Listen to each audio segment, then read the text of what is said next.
सोनपुर नाम का एक छोटा सा गांव था। वहां के लोग इस साल गर्मी में बहुत परेशान थे।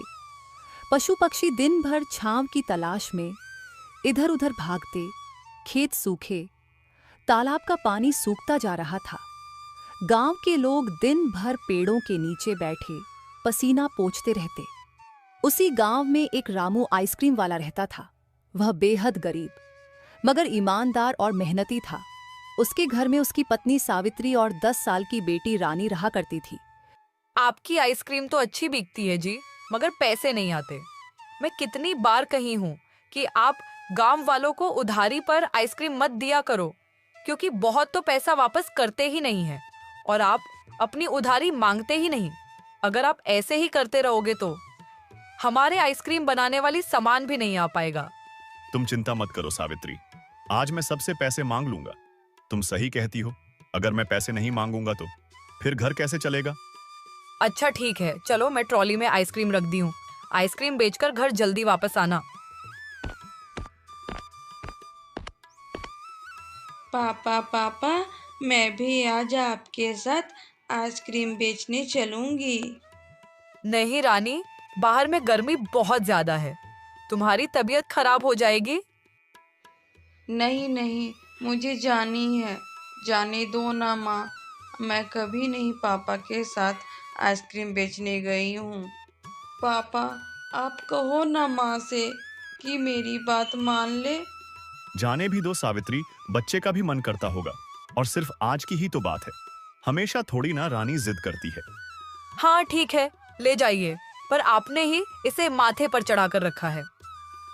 हाँ पापा, मैं सबको चिल्ला चिल्ला कर बुलाऊंगी। ठंडी ठंडी आइसक्रीम ले लो। रामू हंसते हुए सिर हिलाता है। फिर दोनों गांव की ओर आइसक्रीम बेचने निकल जाते हैं। रामू ट्रॉली धकेलता है, रानी साथ में चलती है। आइसक्रीम ले लो, आइसक्रीम ठंडी ठंडी ताजी ताजी घर की बनी हुई आइसक्रीम ले लो। बच्चे दौड़ते हैं, बूढ़े भी मुस्कुराते हैं। रामू की आइसक्रीम की महक चारों ओर फैल जाती है। रामू भैया, एक बड़ी वाली आइसक्रीम दो। हाँ रमेश भाई, अभी देता हूँ। भाई, तुम्हारी पिछली आइसक्रीम की पैसे बाकी है, जरा दे देना, घर में राशन लाना है। हाँ रामू, अच्छा हुआ तुम मुझे याद दिला दिया, मैं तो भूल ही गया था। ये लो, तुम्हारे पिछले और इस बार आइसक्रीम के पैसे। रामू चाचा, मुझे भी आइसक्रीम दे देना। आपके आइसक्रीम तो बहुत ही स्वादिष्ट होते हैं। हाँ बेटा, यह लो आइसक्रीम। ये लीजिए चाचा, आपके 5 रुपए। इस तरह करके रामू के सारे आइसक्रीम बिक जाती है और उसके अच्छे कमाई भी होते हैं। तभी गांव का ठाकुर रामू के पास आता है और कहता है, अरे ओ रामू, चल मुझे 5 आइसक्रीम दे। ठाकुर साहब, आइसक्रीम तो सारे खत्म हो गए हैं, पर मुझसे पिछली बार जो आपने आइसक्रीम उधार पर लिए थे, वह पैसा मुझे दे देते तो अच्छा होता। अरे रामू, पैसा क्या भागा जा रहा है, मैं तुम्हें कल दे दूंगा। रामू आइसक्रीम बेचकर घर लौट रहा था। तभी रामू की पड़ोसी लता रामू को हर रोज आइसक्रीम बेचते देखती और मन ही मन जलते रहती। अगले दिन फिर लता रामू को आइसक्रीम बेचते देखती है और गुस्से से बड़बड़ाते हुए अपने पति से कहती है, हे भगवान, किस जन्म का पाप है जो तुझ जैसे सुस्त आदमी के पल्ले बंधी हूँ। देखो देखो, बाहर रामू कैसे ट्रॉली लेकर घूम रहा है। चमकती हुई ट्रॉली, दमकता हुआ चेहरा, और एक तुम हो, मुर्दा समान पड़े हो। भगवान, गर्मी में बाहर घूमने से तो अच्छा है कि घर में पड़े रहें। जान भी तो प्यारी है। गर्मी रामू को नहीं लगती क्या? देखो कैसे मेहनत करता है, एक एक पैसे को तराजू पर तौलता है, और तुम तो बस एकादशी के दिन के कुंभकर्ण निकले हो। अरे सब किस्मत का खेल है। किस्मत, कोई अमीर पैदा होता है, कोई गरीब। मैं क्या करूं? किस्मत का रोना बंद करो श्यामू, किस्मत भी उन पर मेहरबान होती है जो मेहनत करते हैं। रामू को देखो, सुबह से शाम तक पसीना बहाता है, तब जाकर एक ट्रॉली भर आइसक्रीम बेच पाता है। हाँ, मेहनत से कुछ नहीं होता, दिमाग चाहिए, दिमाग। हाँ, तुम्हारा दिमाग तो बस बहाने बनाने में चलता है। अरे चलो किसी अच्छे काम से नाम कमाओ, कोई इज्जत बनाओ। गांव वाले भी अब तुम्हें आलसी और नालायक कहने लगे हैं। ठीक है, ठीक है, अब कुछ करूंगा। बाजार से आइसक्रीम लाऊंगा, फिर देखना कैसे बिकती है। श्यामू उसी दिन आइसक्रीम खरीदने गांव के बाजार में चला जाता है। लो भाई, 3 रुपए में एक, खाओ ठंडी ठंडी आइसक्रीम। भाई थोड़ा सस्ता कर दो, मुझे ज्यादा चाहिए। पूरा गांव ठंडा करूंगा आज। अरे भाई, तू तो बड़ा कारोबारी निकला। ले जा, 20 रुपए में 8 आइसक्रीम। श्यामू झोला भर आइसक्रीम लेकर खुशी खुशी गांव लौटता है। रास्ते में खुद से बातें करता है। रामू तो घर में बना बना कर थकता रहेगा और मैं 2 पैसे की आइसक्रीम बेच बेच कर अमीर बन जाऊंगा। फिर देखूंगा रामू कैसे जलता है। श्याम अपना आइसक्रीम वाला ट्राली लेकर गांव के चौपाल पर पहुंचता है, जहां पहले से ही रामू मौजूद था। आओ आओ, गर्मी में ठंडी राहत, सबसे सस्ती आइसक्रीम, बस 2 रुपये में, जल्दी आओ। गांव वाले चौंक कर उसकी ओर देखते हैं। बच्चे दौड़ पड़ते हैं। अरे रामू चाचा के बाद अब श्यामू काका भी आइसक्रीम बेच रहे हैं। पर रामू चाचा की आइसक्रीम तो सबसे स्वादिष्ट होती है। अरे नहीं नहीं, मेरी आइसक्रीम तो जादू जैसी है, खाओगे तो उड़ जाओगे। बच्चे थोड़ा हिचकिचाते हैं, लेकिन 2 रुपये सुनकर लालच में आ जाते हैं। भीड़ इकट्ठा हो जाती है। रामू चुपचाप खड़ा होकर वहां देख रहा था। इसी बीच धूल और धूप से झुलसा एक दुबला पतला फटे पुराने कपड़ों में लिपटा एक छोटा बच्चा चुपचाप श्यामू के ठेले के पास आया। उसकी आंखों में आइसक्रीम की चाह और पेट में भूख की जलन साफ दिखाई दे रही थी। भैया, एक आइसक्रीम दे दो, बहुत भूख लगी है, पर पैसे नहीं हैं। उसकी आंखों में दया नहीं, घृणा तैर गई। भाग यहाँ से, फोकट में आइसक्रीम नहीं मिलती। कहां कहां से भिखारी चले आते हैं, चल हट। श्यामू ने उसे धक्का देकर भगा दिया। बच्चा लड़खड़ाता हुआ आगे बढ़ा और आंखों में आंसू लिए रामू के ट्रॉली के पास पहुंचा।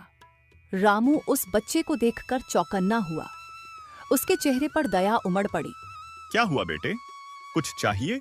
बच्चे ने सिर झुका लिया और कांपते स्वर में बोला, भैया, भूख लगी है, पर पैसे नहीं हैं। एक आइसक्रीम चाहिए। रामू का दिल पिघल गया। उसने बिना एक पल गंवाए अपनी सबसे अच्छी आइसक्रीम बच्चे को दे दी। बच्चा कांपते हाथों से आइसक्रीम पकड़कर खाने लगा। रामू ने उसके सिर पर हाथ फेरा और पूछा, बेटा, कहाँ से आए हो? घर कहाँ है तुम्हारा? बच्चे की आंखों से आंसू बह निकले। कोई नहीं है मेरा इस दुनिया में। माँ बाबूजी मुझे छोड़कर चले गए। मैं कई दिनों से भटक रहा हूँ। रामू की आंखें भर आईं। उसे लगा जैसे भगवान ने उसे एक नई जिम्मेदारी दी है। रामू बच्चे को अपने घर ले आया और अपनी पत्नी को सारी बात बताई। अब यह हमारे घर ही रहेगा, हमारे बेटे की तरह, और इसका नाम छोटू रहेगा। अच्छा, आप ये बताइए कि आपकी आइसक्रीम आज बिकी या नहीं, क्योंकि मैंने सुना है अपना पड़ोसी श्यामू भी बाजार से आइसक्रीम खरीद कर बेचने गया था। नहीं सावित्री, हमारे आइसक्रीम आज पहले की तरह नहीं बिकी है। आप चिंता मत कीजिए जी, भगवान आपको आपकी मेहनत का फल जरूर देंगे। अब घर में एक नया सदस्य था। जिम्मेदारी बढ़ गई थी, खर्च भी बढ़ गया था। रामू ने छोटू का स्कूल में दाखिला करवाया। नए कपड़े, किताबें, जूते, सब कुछ खरीदा। अगले दिन रामू जब चौपाल पर आइसक्रीम बेचने गया तो कुछ लोग आपस में फुसफुसा रहे थे, अरे श्यामू की आइसक्रीम खाकर मेरे बेटे के पेट में दर्द हो रहा है। क्यों नहीं होगा? वह बाजार से सस्ती आइसक्रीम खरीद कर लाता है और गांव में बेचता है। हाँ, और रामू तो शुद्ध पानी से घर में ही आइसक्रीम बनाता है। हम लोग कई दिनों से रामू की आइसक्रीम खाते आ रहे हैं, पर किसी को आज तक कुछ नहीं हुआ और स्वाद भी बहुत अच्छा रहता है। यह सब खड़ा होकर श्यामू सुन रहा था। उसके अंदर रामू के प्रति क्रोध भर आया। अब वह अपनी आइसक्रीम को बेचने का तरीका सोचने लगा। जब तक रामू आइसक्रीम बेचेगा तब तक मेरी कमाई नहीं होगी। क्यों ना हम रामू की आइसक्रीम वाली टोली को ही उजाड़ दूं। तब गांव वालों के पास कोई चारा नहीं होगा और वह हमारे से ही आइसक्रीम खरीदेंगे। हाँ, मैं ऐसा ही करूंगा। रात का समय, चारों ओर सन्नाटा पसरा है। गांव के कुत्ते भी नींद में हैं। चांदनी में रामू का छोटा सा घर दिख रहा है। घर के बाहर रामू ने अपनी मेहनत की साथी, अपनी ट्रॉली बड़े प्यार से ढककर रखी है। दूर एक परछाई दबे पांव आ रही है। वही है श्यामू। जलन से भरा हुआ, आंखों में चालाकी चमक रही है। ना रहेगा ट्रॉली, ना बजेगी रामू की बांसुरी। अब देखता हूँ कैसे बेचेगा आइसक्रीम। श्यामू जल्दी से पास आता है और ट्राली को हथौड़े से मार मार कर तोड़ देता है। उसे लगता है कि किसी ने जाग गया। वह जल्दी से वहां से भाग जाता है। भोर का समय, सूरज की पहली किरणें जमीन को छू रही हैं। रामू नींद से उठता है, बाहर आता है और जैसे ही उसकी नजर टूटे हुए ट्रॉली पर पड़ती है, उसका दिल बैठ जाता है। ये क्या हुआ? मेरी ट्रॉली! हे भगवान, किसने किया ये सब? मैंने तो किसी का बुरा नहीं चाहा था। रामू वहीं जमीन पर बैठ जाता है, हाथों में सिर थामकर। कुछ देर बाद उसके रोने की धीमी आवाज सुनाई देती है। थोड़ी देर में गांव के लोग आते हैं। सबके चेहरे पर हैरानी और दुख है। अरे रामू बेटा, ये किसने किया तेरी ट्रॉली का ये हाल? हाय रामू, ये तो बहुत गलत हुआ। अब तू कैसे आइसक्रीम बेचेगा? रामू की आंखों से आंसू रुकने के तो नाम ही नहीं दे रहे थे। वह किसी से कुछ नहीं कहता और बड़ी उदास मन से घर में ही बैठा रहता। और इधर श्यामू का आइसक्रीम का व्यापार जैसा वह चाहा था वैसे चलने लगा। तभी गांव के मुखिया रामू के पास आते हैं और कहते हैं, क्या हुआ रामू बेटा, आजकल तुम आइसक्रीम बेचने गांव में नहीं आते हो? क्या बताऊं मुखिया जी, मेरी ट्रॉली किसी ने तोड़ दी और मेरे पास इतने पैसे नहीं हैं कि मैं दूसरी नई ट्रॉली खरीद सकूं। घर के खर्चे से पैसे तो बचते ही नहीं है। मुझे कुछ समझ में नहीं आ रहा, मैं अपने परिवार का पेट कैसे भर पाऊंगा। अरे नादान, एक ट्रॉली टूटी है, तेरी मेहनत नहीं, तेरी ईमानदारी जिंदा है।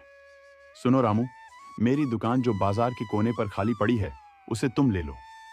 लेकिन मुखिया जी, किराया? मैं तो किराया भी नहीं दे पाऊंगा।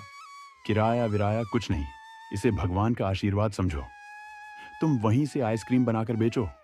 तुम्हारी ईमानदारी की मिठास ही तुम्हारा असली किराया है। आपका बहुत बहुत धन्यवाद मुखिया जी, आपका यह एहसान मैं कभी नहीं भूल पाऊंगा। मैं और भी मेहनत करूंगा, अब पहले से भी ज्यादा बढ़िया आइसक्रीम बनाऊंगा, बच्चों के लिए, गांव के लिए। अजी आपको पता है, रामू की पत्नी कह रही थी कि मुखिया जी उनके घर पर आए थे रामू को हिम्मत दिलाने और उन्हें अपने दुकान भी दिए हैं आइसक्रीम का व्यापार करने के लिए। बच निकला ये रामू भी। लेकिन अगली बार मैं ऐसा वार करूंगा कि कोई उसे बचा नहीं पाएगा। श्यामू की आंखों में फिर से एक नई चाल की चमक उभरती है। अगली सुबह रामू दुकान को अच्छे से सजाकर आइसक्रीम बेचने लगता है। कुछ ही देर में रामू की आइसक्रीम में बूढ़े जवान बच्चे सभी कोई आइसक्रीम खाने आते हैं। रामू मुस्कुराते हुए भीड़ को देखता है। भैया, किस फ्लेवर की आइसक्रीम दूं, आम वाली या स्ट्रॉबेरी? रामू बेटा, तेरी जो भी आइसक्रीम हो उसमें तो प्यार ही घुला है, जो भी दे दे। थोड़ी देर बाद रामू का स्टॉल खाली हो जाता है। सारे डिब्बे बिक जाते हैं। रामू थक कर बैठता है, लेकिन चेहरे पर खुशी चमकती है। मेहनत रंग लाती है, भगवान भी देख रहे हैं। शाम का समय, रामू अपनी दुकान के बाहर बैठा है। तभी एक सफेद गाड़ी रुकती है। उसमें से दो साफ सुथरे कपड़ों में लोग उतरते हैं। होटल मालिक हंसते हुए रामू के पास आते हैं। तुम ही रामू हो?